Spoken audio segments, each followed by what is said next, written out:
जब हम अपने माइंड को ज्यादा अटेंशन देने के लिए कहते हैं तो वो और भी ज्यादा भटकने लगता है। ये तो पक्की बात है। और कितना इरिटेटिंग लगता है ना। जितनी कोशिश करो आप उतना ही पीछे जा रहे हो। तो क्या आप चाहते हैं कि बिना ब्रेक लिए कम से कम 1 घंटा बस इतना फोकस भी मिल जाए तो शायद कुछ ढंग का हम अपनी जिंदगी के साथ कर ले। कमाल करते हैं। आपने कहा और समरी हाजिर है आपके लिए बिल्कुल। तो नमस्कार दोस्तों, मैं हूँ रूपी पारिक आपके साथ और ग्रेट आइडियाज ग्रेट लाइफ यानी कि गीगल ने इस ऑडियो बुक समरी को बनाया है, जहाँ पर पढ़ने के साथ आप सुन भी सकते हैं और सबके साथ शेयर भी कर सकते हैं। तो चलिए इस ऑडियो बुक समरी को हम शुरू करते हैं। Summary of the attention revolution, unlocking the power of the focus mind, जिसे लिखा है बी एलन वॉलेस ने। और इस समरी की अगर बात की जाए तो यहाँ पर आप जानेंगे कि लेजर फोकस अटेंशन स्पैन कैसे डेवलप किया जाए। इसमें जो मेथड बताए गए हैं वो बौद्ध धर्म से इंस्पायर्ड हैं। उनका मानना है कि अपने माइंड को अच्छी कंडीशन में बनाए रखने के लिए मेडिटेशन और अटेंशन को साथ में जोड़ना बहुत जरूरी है। इस समरी में आप उन स्टेजेस के बारे में भी जानेंगे जो आपको एक अचूक और स्टेबल फोकस्ड अटेंशन अचीव करने में हेल्प करेंगे। आप इस बारे में भी जानेंगे कि मेडिटेशन किस तरीके से आपको फिजिकली और मेंटली तैयार कर सकता है ताकि आपका अटेंशन लंबे टाइम तक बना रहे। तो आइए इसके बारे में जानकर अपनी जिंदगी को एक नई दिशा में ले जाने की ओर आगे बढ़ते हैं। सबसे पहली स्टेज है डायरेक्टेड अटेंशन, यानी कि कभी कभी अटेंशन बनाए रखना थोड़ा मुश्किल हो जाता है। आप अपने अटेंशन बनाए रखने के टाइम को बढ़ाने की लाख कोशिश करते हैं, फिर भी ये इम्पॉसिबल सा लगता है।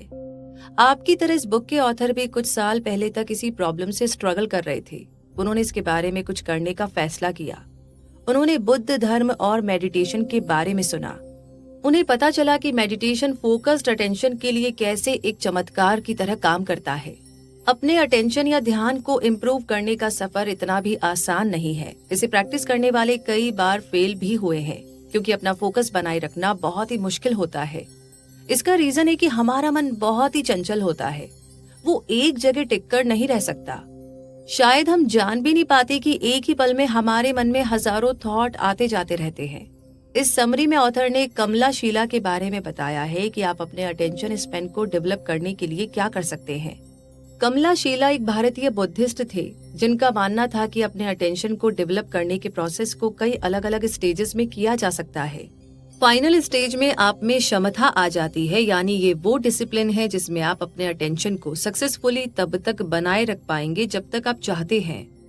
तो पहला स्टेज है डायरेक्टेड या फोकस्ड अटेंशन, जिसका मतलब है किसी ऑब्जेक्ट पर अपने माइंड को फोकस करके मेडिटेट करना, भले ही वो कुछ सेकंड के लिए ही क्यों ना हो। पढ़ाई करने जैसी कॉम्प्लेक्स चीजों पर अपना फोकस बनाने के लिए पहले आपको सिंपल चीजों के साथ शुरुआत करनी होगी। अपने सांस लेने के तरीके को ध्यान में रखते हुए शुरू करना सबसे अच्छा होता है। इसमें यहाँ पर वो ऑब्जेक्ट बताया गया है जिस पर आप मेडिटेट करेंगे। इसका रीजन ये है कि इस पर फोकस करना बहुत ही आसान है और सांस लेने के लिए हमें कोशिश नहीं करनी पड़ती। ये नेचुरली होता है। ये आपको रिलैक्स करने में भी हेल्प करता है। वैसे क्या आपने कभी रिसर्च पेपर लिखने की कोशिश की है और उस वजह से बहुत स्ट्रेस में आ गए हो? अगर हाँ, तो यकीनन आपका अटेंशन उसमें पूरी तरह से नहीं था, क्योंकि रिलैक्स्ड महसूस करना ही फोकस्ड अटेंशन का पहला स्टेप है। इसे कुछ इस तरह से करना है। पहले एक कंफर्टेबल पोजीशन में बैठ जाइए। आप बैठ सकते हैं, लेट सकते हैं या पैरों को मोड़ कर भी बैठ सकते हैं। जिसमें भी आप कंफर्टेबल फील करें उस पोजीशन को चुनें। अपनी पोजीशन सिलेक्ट करने के बाद अपनी पीठ को सीधा करें और रिलैक्स करने की कोशिश करें। दूसरा ये कि जब आप रेडी हो जाए तो धीरे धीरे अपनी बॉडी में फील होने वाली हर सेंसेशन पर ध्यान देना शुरू करें। अपने पैरों के नीचे की ठोस जमीन या हवा जो आपके बालों से होकर गुजर रही है, उसे फील करें। जब आप इसे महसूस करें तो जो टेंशन आप फील कर रहे हैं उसे भी नोटिस करें।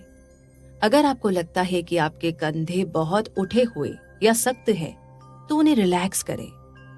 यही बात आपके चेहरे के फीचर्स के लिए भी अप्लाई होती है। आपको इस बात का कोई अंदाजा नहीं है कि आप अनजाने में अपने जॉ यानी जबड़े पर कितना प्रेशर डाल देते हैं। अपनी पूरी बॉडी को रिलैक्स करने दें। तीसरा है कि इस पूरी प्रैक्टिस के दौरान एक ही पोजीशन में बने रहने की कोशिश करें, यानी ज्यादा हिले डुले नहीं। बिना हिले बैठे रहने से आपके माइंड को रिलैक्स करने में मदद मिलती है। चौथा ये है कि आप कैसे सांस लेते हैं उसे महसूस करें और उसके बारे में अवेयर रहे। जब आप नाक से सांस अंदर लेते हैं तो कैसे आपका पेट बाहर की ओर आता है वो महसूस करें। इसे ऐसे इमेजिन करें कि सांस लेने का प्रोसेस एक जार में पानी डालने के समान है। जब आप सांस बाहर छोड़ते हैं तो महसूस करें कि आपकी बॉडी कैसा महसूस कर रही है।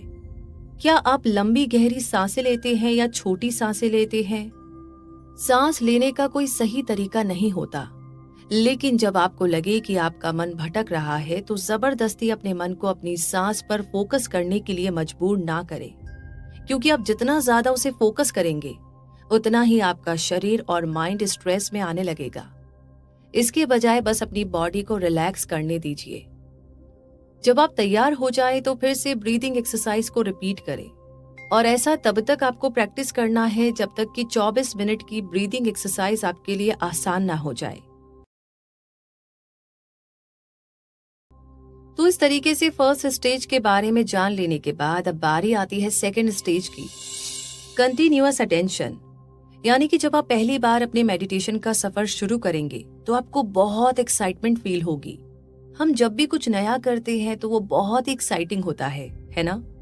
लेकिन ये एक्साइटमेंट चैलेंज में बदल जाता है क्योंकि हमारा मन इतनी तेजी से भटकता है कि अपनी सांस पर, अपनी ब्रीथ पर अटेंशन देना बहुत मुश्किल लगने लगता है।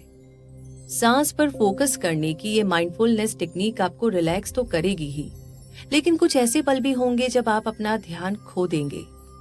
तो ये दूसरा स्टेज आपको इन छोटे छोटे टाइम पीरियड को जीतने में हेल्प करेगा, जिसमें आप मेडिटेट करने वाले ऑब्जेक्ट पर अटेंशन नहीं दे पाते, जो कि इस केस में आपकी ब्रीदिंग है। लेकिन इस स्टेप का ये मतलब नहीं है कि आप घंटों तक अपनी सांस पर फोकस कर पाएंगे। इस स्टेज में जैसे ही आप मन भटकाने वाले विचारों को नोटिस करते हैं तो अपनी सांस को गिनना शुरू करें। जब आप सांस अंदर लेते हैं तो मेंटली काउंट कीजिए 1। फिर इस बात पर ध्यान दें कि आपकी बॉडी को कैसा महसूस हो रहा है। हर बार सांस लेते और छोड़ते वक्त जो सेंसेशन आपको महसूस होती है उसे नोटिस करें। जब तक गिनना आपकी मदद कर रहा है तब तक गिनते रहे। काउंट करना एक रिमाइंडर की तरह आपका ध्यान भटकने से रोकेगा। ये एक इशारे की तरह होता है जो आपको अपनी ब्रीदिंग पर फोकस करने में हेल्प करता है। याद रखिए कि यहाँ आपकी ब्रीदिंग इम्पोर्टेंट है, ना कि काउंटिंग। लेकिन ध्यान रखिए क्योंकि कभी कभी हमारा फोकस काउंट करने पर लगने लगता है, जो खुद ध्यान भटकाने का कारण बन जाता है। पहले और दूसरे स्टेज का मकसद है आपको रिलैक्स करने में मदद करना। जब आपकी बॉडी और माइंड दोनों रिलैक्स्ड होते हैं तब आप ज्यादा अटेंशन दे पाते हैं। अगर गिनना यानी कि काउंटिंग करना आपकी हेल्प करता है तो गिनिए कि आपने कितनी बार सांस अंदर ली और कितनी बार बाहर छोड़ी। तो ऐसा आपको हर दिन 24 मिनट करना है। और इसके साथ अब बारी आती है थर्ड स्टेज की, रिसर्जेंट अटेंशन। यानी कि जब आप तीसरे स्टेज पर पहुंचते हैं तो आपके मेडिटेशन वाले ऑब्जेक्ट पर आपका फोकस ज्यादा फिक्स्ड होने लगेगा। मेडिटेशन करने का एक्साइटमेंट अब भी आप पे थोड़ा होगा, हालांकि अब आप अपना अटेंशन लंबे टाइम तक स्टेबल रख पाएंगे।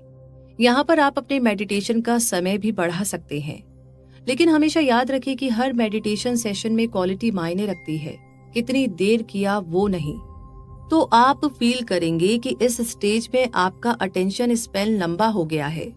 इस स्टेज में भी ऐसे पल होंगे जब आपका मन भटक सकता है, लेकिन अब आप इसे आसानी से पार कर सकते हैं। इसमें आपको ऐसा फील होगा कि आपने क्षमता अचीव कर ली है, लेकिन असल में आपका मन सिर्फ आपको बेवकूफ बना रहा है। इस स्टेज में आप कॉज लैक्सिटी का सामना करेंगे। ये तब होता है जब आप ऐसा महसूस करते हैं कि आप अपना अटेंशन मेडिटेटिव ऑब्जेक्ट पर फोकस कर रहे हैं, लेकिन असल में आप कुछ नहीं कर रहे होते। तो कॉज लैक्सिसिटी से आप शांति महसूस करेंगे। इस स्टेज में आपका माइंड रिलैक्स्ड हो जाता है, जिसे आप मेडिटेशन समझने की भूल करते हैं।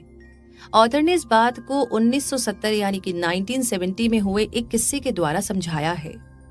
असल में एक आदमी ने सोचा कि सिर्फ सोचना बंद करना ही मेडिटेशन का गोल होता है, इसलिए वो हर दिन बस यही करता था। कुछ टाइम के बाद उस आदमी की मूवमेंट बंद होने लगी। उसे पैरालिसिस हो गया था, जिस वजह से उसे हॉस्पिटल ले जाना पड़ा। तो एक्सट्रीम कॉज लैक्सिसिटी इतना नुकसान पहुंचा सकती है। इससे बचने के लिए आपको अपने अटेंशन की क्वालिटी को इम्प्रूव करना होगा। आगे बताए गए स्टेप्स आपको यहाँ पर गाइड करेंगे। सबसे पहले बाकी स्टेज की तरह अपनी बॉडी और माइंड को रिलैक्स करने दे। रिलैक्स करें और ध्यान दे कि आप सांस कैसे ले रहे हैं। दूसरा, आप यहाँ भी काउंट करने की टेक्निक को यूज कर सकते हैं। वैसे एक और हेल्पफुल टेक्निक है कि आप अपने मेडिटेशन को माइंड में एक क्लियर पिक्चर के जरिए इंटरेस्टिंग बना सकते हैं। जब आपका अटेंशन ब्रीदिंग पर हो तो अपना थोड़ा सा टेंशन एक और ऑब्जेक्ट पर लगाए, जैसे कि अपनी नाक पर या आपके ऊपर के होंठ और नाक के बीच में जो जगह है वहां पर। अपने अटेंशन की फील्ड को बढ़ाना आपके अटेंशन को फोकस करने में बहुत मदद करता है। और इसी के साथ अब आगे आती है फोर्थ स्टेज, जो है क्लोज अटेंशन। जैसे जैसे आप मेडिटेशन के जरिए फोकस्ड अटेंशन कंटिन्यू करेंगे, तब आप बहुत इंप्रूवमेंट फील करने लगेंगे। अब आपका ध्यान आपके ऑब्जेक्ट से बहुत ही कम भटकेगा। जब भी आपका मन भटके तो दूसरे ऑब्जेक्ट जैसे कि आपकी नाक पर अटेंशन दीजिए। अब आप नोटिस करेंगे कि आपका हर सेशन 1 घंटे के आसपास तक पहुंचने लगा है। आपकी एक्साइटमेंट भी आपको डिस्टर्ब नहीं करेगी। इस स्टेज पर आपको क्षमता ट्रेनी माना जाएगा। अब आप बिगिनर की स्टेज से आगे बढ़ चुके हैं, लेकिन अब तक एक्सपर्ट नहीं बने। क्लोज अटेंशन वो जगह है जहां पर आप अपनी अवेयरनेस को इम्प्रूव करते हैं। हर कल्चर में अवेयरनेस या माइंडफुलनेस के कई अलग अलग मतलब होते हैं। भारतीय और तिबेटियन कल्चर में माइंडफुलनेस का मतलब है किसी ऑब्जेक्ट पर अपना अटेंशन लगाना। साइकोलॉजिस्ट के लिए माइंडफुलनेस का मतलब है अपने प्रेजेंट मोमेंट में अपने हर इमोशन, थॉट और सेंसेशन के बारे में अवेयर होना, जागरूक होना। क्षमता के कॉन्टेक्स्ट में माइंडफुलनेस का मतलब है इस बात पर गौर से सोचना कि हर एक्सपीरियंस आपकी बॉडी, मेंटल स्टेट और इमोशंस को कैसे बदलती है। इस स्टेज पर आपका एक्साइटमेंट आपका ध्यान नहीं भटकाता, लेकिन आपका एक्साइटमेंट पहले से कुछ कम हो जाता है। लेकिन ये धीरे धीरे आपके फोकस्ड अटेंशन को फिर से डिस्टर्ब करेगा और आपका ध्यान अपने ऑब्जेक्ट से हटने लगेगा। इससे बचने के लिए पहले अपनी बॉडी और माइंड को स्थिर करें। अपनी ब्रीदिंग और सेंसेशन पर ध्यान दें। दूसरा, अपनी ब्रीदिंग की क्लियर पिक्चर इमेजिन करें। अगर आप ऐसा नहीं कर पा रहे हैं तो खुद को फोर्स ना करें। इसके बजाय जब तक आप उसे फिर से महसूस नहीं करते तब तक अपने मेडिटेटिव ऑब्जेक्ट पर ज्यादा ध्यान दें। तीसरा है कि जैसे जैसे आप मेडिटेशन में आगे बढ़ते जाएंगे, खुद को मेंटली तैयार करें कि आप रिलैक्सेशन के गहरे रूप में जा रहे हैं। और इसी के साथ हम पहुंच गए हैं 5th स्टेज पर, जो है टेम्ड अटेंशन। इस स्टेज पर अब आप आसानी से बॉडी और माइंड के रिलैक्स्ड स्टेट में जा सकते हैं। आपका अटेंशन आपके ऑब्जेक्ट पर अटूट यानी कंटिन्यूअस होता है। अब ध्यान भटकाने वाली चीजों को दूर करना बहुत आसान हो जाएगा। हालांकि अभी सब कुछ अच्छी तरीके से चल रहा है, लेकिन दोबारा वो प्रॉब्लम कॉज लेक्सिसिटी आ सकती है। कॉज लेक्सिसिटी तब होता है जब आपको लगता है कि आप मेडिटेशन कर रहे हैं, लेकिन असल में ऐसा नहीं हो रहा होता। कई लोग जो क्षमता प्रैक्टिस करते हैं उन्हें लगता है कि उन्होंने सब कुछ अचीव कर लिया है, लेकिन उनकी पूरी गलती भी नहीं है, क्योंकि क्षमता का मतलब ही शांति और सुकून होता है। टेम्ड अटेंशन के स्टेज पर आपको एक बैलेंस बनाना होगा। आपको एक मूड सेट करना होगा जिसमें आपका फोकस्ड अटेंशन सबसे बेस्ट होता है। बहुत बारीकी से अटेंशन देने के लिए आपको अपने माइंड को जगाना या अलर्ट करना होगा, लेकिन इसमें भी एक बैलेंस होना चाहिए, नहीं तो ये आपको बहुत ज्यादा एक्साइट कर सकता है। आप अपने खुद के थॉट्स की वजह से डिस्ट्रैक्ट हो सकते हैं। दूसरी ओर बहुत ज्यादा रिलैक्स्ड होने से आप फोकस खो सकते हैं। अपने अटेंशन को असल में अपने मेडिटेटिव ऑब्जेक्ट पर लगाने के लिए आपको अपने माइंड को उसके नेचुरल स्टेट में लगाना होगा। यह आपको एक्साइटमेंट और लेक्सिसिटी के बीच बैलेंस बनाने में हेल्प करेगा। नेचुरल स्टेट वो होती है जहां पर आपकी हर इच्छा, स्ट्रेस, नेगेटिव इमोशन गायब हो जाते हैं। इस स्टेट में आप वो असली खुशी, सुकून और आत्मज्ञान महसूस करेंगे। अपने माइंड को नेचुरल स्टेट में बनाए रखने के लिए अपनी बॉडी और माइंड को रिलैक्स करें। अब मेडिटेशन पर फोकस करें। अपने सेशन को जज ना करें और ये ना सोचे कि अच्छा होगा या बुरा। अपने गोल को ध्यान में रखते हुए जितने सेशन आपसे हो सके उतने करें। जब मेडिटेशन में आपका सेशन लंबा होने लगे और अगर आप सुस्त महसूस करें तो खुद में वो जोश पैदा करके एनर्जी लेकर आए। ना ज्यादा एक्साइटमेंट ठीक है और ना ही ज्यादा सुस्ती। इसीलिए आपको उसके बीच में एक बैलेंस बनाना है, क्योंकि अब आपका मन नेचुरल स्टेट में सेटल हो रहा है और अब वो आपकी बॉडी की सेंसेशन को फील करना शुरू कर देगा। चाहे ये सेंसेशन कोमल हो या परेशान करने वाले, उसे बस ऑब्जर्व करे और उन्हें होने दे। इन विचारों पर काबू पाने से आपकी बॉडी और माइंड शांत होने लगेंगे। और इसी बात के साथ हम पहुंच गए हैं 6th स्टेज पर, जो है पैसिफाइड अटेंशन। मेडिटेशन में ज्यादा समय लगाना आपके फोकस्ड अटेंशन को बनाए रखेगा। इस स्टेज में थॉट्स आपका ध्यान नहीं भटका पाएंगे। अगर आपका ध्यान भटका भी तब भी आप आसानी से दोबारा फोकस कर लेंगे। अब आपका फोकस लेजर फोकस में बदलने लगा है। इस स्टेज में आपका गोल है अपने अंदर देखना। इसकी शुरुआत भी अपनी बॉडी और माइंड को रिलैक्स करने से होती है। जैसे जैसे आप अपने मन की गहराई में जाने लगेंगे, थॉट्स भी आना शुरू हो जाएंगे। असल में मन या माइंड है क्या? ये कहाँ होता है? क्या आप हर समय इसके बारे में अवेयर होते हैं? जब ऐसे सवाल आपके सामने आए तो उन्हें एक्सेप्ट करे, स्वीकार करे, लेकिन उस पर अटके ना रहे।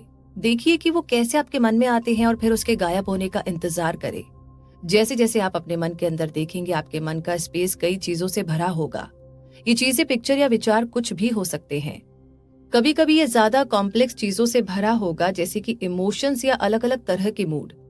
अपने मन के अंदर झांकना एक ऐसा काम है जो आपके सिवा कोई दूसरा नहीं कर सकता। जैसे जैसे आप अपनी अवेयरनेस को अपने माइंड पर लाते हैं, आप अपनी कॉन्शियसनेस में मौजूद हर चीज तक पहुंचने लगते हैं। सालों तक ऐसा करने से आपको वो यादें भी याद आने लगेगी जिन्हें आप भूल गए थे। आप अपनी दबी और छुपी हुई इच्छाओं को भी देख पाएंगे। ये अवेयरनेस प्रैक्टिस खुद के साथ एक थेरेपी करने जैसा है।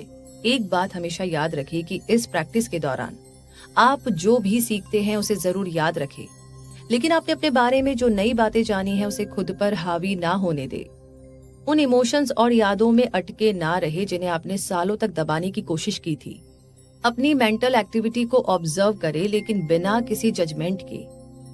और यहाँ तक पहुंचने के बाद आती है आगे 7th स्टेज, जो है क्षमता।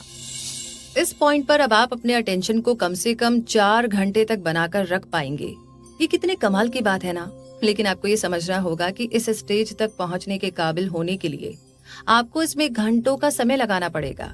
सालों तक इसकी प्रैक्टिस करनी पड़ेगी। हफ्ते में कुछ देर मेडिटेशन करने से आप फोकस्ड अटेंशन अचीव नहीं कर सकते। आपको इसे अपनी जिंदगी का एक हिस्सा बनाना होगा। इसके साथ इस तरीके से जुड़ जाइए कि जिस दिन आप मेडिटेशन ना करें तो आपको अपना दिन अधूरा सा लगे। तो ये एक लंबा और मुश्किल सफर है जो कई ध्यान भटकाने वाली चीजों से भरा हुआ है, लेकिन अंत में यानी कि लास्ट में इसका रिजल्ट आपको मन की शांति और सुकून देगा। सालों तक लगातार प्रैक्टिस करने के बाद अब आप क्षमता को अचीव करने के लिए तैयार है। क्षमता आपको अपनी बॉडी और माइंड को पूरी तरह से बदलने में मदद करेगी। जब आप अपने सिर के ऊपर एक तरह का भारीपन महसूस करेंगे तब समझ जाइए कि आप क्षमता पर पहुंच गए हैं। लेकिन इससे आपको कोई बेचैनी या अजीब सा महसूस नहीं होगा। बस ये बिल्कुल नया तरह का एक्सपीरियंस होगा। ये सेंसेशन इसीलिए होता है क्योंकि आपकी बॉडी, खासकर आपका नर्वस सिस्टम ट्रांसफॉर्म यानी बदल रहा है। अपने मन को रिलैक्स करने और थॉट से आजाद करने की प्रैक्टिस के कारण आप अपने मेंटल इम्बैलेंस को खत्म कर पाएंगे। फोकस्ड अटेंशन के जरिए अब आप आसानी से किसी सामान या काम पर फोकस कर सकेंगे। अपने सिर के ऊपर एक अलग सेंसेशन के साथ साथ आपको अपनी नसों में भी एक नई एनर्जी महसूस होने लगेगी। ये एनर्जी आपको हल्का महसूस कराती है, जैसे कि आप हवा का ही हिस्सा हो। तो ये हल्केपन की भावना, ये फीलिंग आपको सुकून देगी, जो किसी भी तरह की मेंटल एक्टिविटी के लिए सबसे अच्छी स्टेट मानी जाती है। क्योंकि आप फिजिकली अच्छा महसूस करने लगेंगे तो आपको मेंटल शांति और खुशी भी महसूस होगी। हालांकि ये स्टेट परमानेंट नहीं है और बीच बीच में इसकी जगह की स्टेबल अटेंशन बनाए रखने की कैपेसिटी ले लेगी, लेकिन अब आपने सक्सेसफुली क्षमता अचीव कर लिया है। अब जब आप अपना अटेंशन कहीं लगाएंगे तो वो स्टेबल होगा, कोई भी चीज आपका ध्यान नहीं भटका पाएगी और इस पूरे समय में आपका माइंड अपनी नेचुरल स्टेट में होगा। तो कहने का मतलब मुद्दा मामला ये है कि आपने अपने पहले फोकस्ड अटेंशन के बारे में जाना। इस समरी में घंटों तक किसी चीज पर फोकस करने के लिए सालों की प्रैक्टिस की जरूरत होती है। इसीलिए आपको कुछ मिनटों के मेडिटेशन से शुरुआत करके अपने मेडिटेशन स्पैन को बनाना होगा। बिगिनर्स के लिए आप कैसे सांस लेते हैं इस बारे में अवेयर होकर शुरुआत करना सबसे बेस्ट होता है। आपका मेडिटेटिव ऑब्जेक्ट है आपकी ब्रीदिंग। पहले स्टेज में आपको रिलैक्स करना है, बिना हिले डुले स्थिर बैठना है और अगर आपका मन भटके तो दोबारा से फोकस करने के लिए खुद को फोर्स नहीं करना है। दूसरा स्टेज है कंटिन्यूअस अटेंशन, यानी कि यहाँ पर आप अपनी ब्रीदिंग पर फोकस बनाए रखना सीखते हैं। मेडिटेशन करना आप में एक्साइटमेंट जगाएगा, लेकिन ये एक्साइटमेंट आपके मन को भटका सकता है। ये स्टेज आपको बार बार याद दिलाता है कि अपनी सांस पर ध्यान दे। तीसरा स्टेज आता है रिसर्जेंट अटेंशन। इस स्टेज में आप अपने ऑब्जेक्ट पर पहले के कंपैरिजन में ज्यादा देर फोकस कर पाते हैं। इसमें आपको लग सकता है कि आप फिनिशिंग लाइन तक पहुंच गए हैं, लेकिन अब भी बहुत कुछ हासिल करना बाकी है। इसमें आप फोकस करने के लिए एक और ऑब्जेक्ट ऐड करते हैं, जैसे कि आपकी नाक। चौथा स्टेज है क्लोज अटेंशन, और इस स्टेज का हाईलाइट है माइंडफुलनेस। जैसे जैसे आप अपनी प्रैक्टिस में गहराई से जाएंगे, रेगुलर मेडिटेशन सेशन के कारण आप अपने ऑब्जेक्ट पर अपने फोकस को स्टेबल करने लगेंगे। पांचवा स्टेज है टेम्ड अटेंशन। इसमें आपको एक्साइटमेंट और ओवर एक्साइटमेंट के बीच में एक बैलेंस बनाना होगा। छठा स्टेज है पैसिफाइड अटेंशन। इस स्टेज पर आप आसानी से डिस्ट्रैक्शन से खुद को बचा सकते हैं। इस स्टेज में आप अपने अंदर गहराई से देखने लगते हैं और घंटों की प्रैक्टिस के साथ आप उन यादों, फीलिंग्स और एक्सपीरियंस को देखने लगेंगे जिन्हें आप भूल गए थे। लेकिन इसे खुद पर हावी ना होने दे। आपका काम है उसे बिना किसी जजमेंट के ऑब्जर्व करना। सातवां स्टेज है क्षमता। पहले के स्टेज को सालों तक प्रैक्टिस करने के बाद ही आप इसे अचीव कर पाएंगे। क्षमता आपको शांति और सुकून महसूस कराती है। किसी चीज पर अटेंशन फोकस करने की आपकी कैपेसिटी अब स्टेबल होती है और ये कम से कम 4 घंटे तक बनी रह सकती है। तो अंत पंत बात ऐसी है कि फोकस्ड अटेंशन पाना इतना आसान नहीं है, लेकिन नामुमकिन भी नहीं है। आपको खुद को पुश करना होगा ताकि आप आगे बढ़ सके। एक बार क्षमता अचीव करने के बाद आप एक बिल्कुल नए इंसान में बदल जाएंगे। आज की इस भागती दौड़ती दुनिया में जहाँ पर हम रहते हैं, बीच बीच में रुककर आपके पास जो चीजें हैं उसके लिए शुक्रगुजार होना बहुत जरूरी है, यानी कि थैंक्स कहिए। हम बहुत सी चीजों की कद्र नहीं करते हैं, उन्हें टेकन फॉर ग्रांटेड ले लेते हैं। साथ ही इस बात पर मेडिटेट करना कि असल में हम हैं कौन, हमें विनम्र बनाता है और एनकरेज करता है। और इन बहुत ही अच्छी और मेडिटेटिव बातों के साथ साथ ये समरी यहीं पर कंप्लीट होती है। वैसे ये समरी आपको कैसी लगी? क्या आप कहना चाहते हैं इस समरी के बारे में, मेडिटेशन के बारे में? आपका क्या एक्सपीरियंस है? क्या आपने कभी ऐसा किया है, या सोच रहे हैं, या बहुत मुश्किल है, या इतना भी मुश्किल नहीं है? इतना तो कर ही सकते हैं खुद के लिए। जो भी कहना चाहते हैं बिल्कुल बिंदास शेयर कीजिए, और आगे किस बारे में जानना चाहते हैं वो भी बता दीजिए। साथ ही साथ अपना ढेर सारा प्यार हमें देते रहिए गूगल प्ले में रिव्यूज देकर। इसके अलावा कोई बात कहना चाहते हैं, XYZ कुछ भी सजेशन हो या आइडिया, बिंदास आप हमें मेल कर सकते हैं gigalsummaries@gmail.com पर। तो रूबी आपसे कहेगी अभी के लिए बहुत जल्दी होगी मुलाकात अगली समरी में। तब तक के लिए रखिए अपना बहुत सारा ध्यान। हमेशा खुश रहिए, मुस्कुराते रहिए, और अगर परेशान हो, ना कुछ दिखाई दे रहा हो, तो मेडिटेशन का एक टूल भी आपको आज इस समरी ने दे दिया है, आप इसे ट्राई कर सकते हैं। जय हिंद।